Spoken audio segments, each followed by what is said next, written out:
Ciao a tutti ragazzi e ben ritrovati di nuovo sul canale. Nel video brevissimo di oggi vedremo come dare la brillantezza giusta ai nostri lavori in resina. Se sei nuovo, questo canale è dedicato al fai da te e anche qualche piccola recensione, quindi iscriviti e accendi le notifiche. In questo modo ti avviso quando pubblico un video nuovo.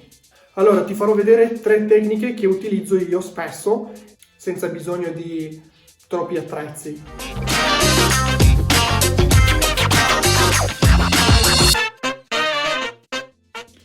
Allora ragazzi, la prima cosa che dobbiamo fare è cominciare a carteggiare con delle grane che partono da P150 fino ad arrivare a una grana di P3000.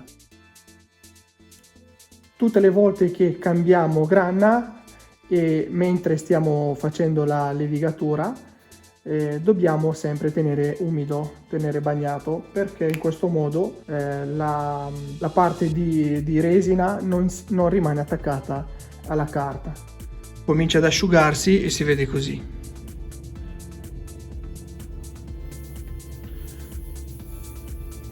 La prima tecnica che si può utilizzare è quella di versare uno strato sottile sulla superficie e con una paletta la tiriamo in modo che non rimangano degli accumuli e una volta che si asciuga rimane brillante.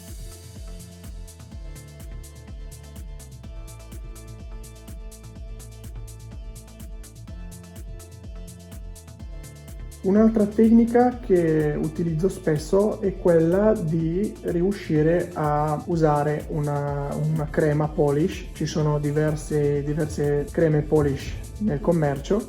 La mettiamo sulla superficie e cominciamo con la levigatrice orbitale a dargli il polish con quella crema qua fino ad ottenere la brillantezza desiderata. Allora, un'altra tecnica che si può utilizzare tranquillamente è usare uno spray acrilico.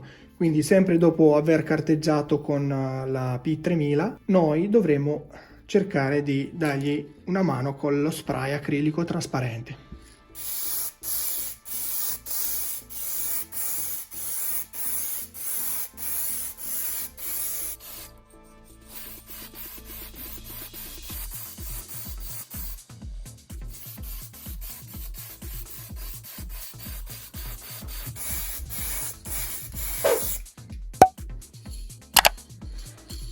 Guardate già come si riesce a vedere, come era prima e come si riesce a vedere adesso. Questo qua è l'effetto che lascia lo spray acrilico.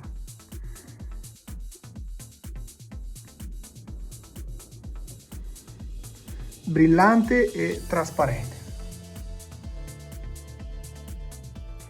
Questo è tutto. Spero che il video sia stato utilissimo. Se avete qualche domanda da fare scrivetemi nei commenti. Lascerò anche un link in descrizione in cui potete andare a vedere come usare la resina. Se questo video ti è piaciuto lascia un bel like, iscriviti al canale se non l'hai ancora fatto e noi ci vediamo con un altro video tutorial. Ciao!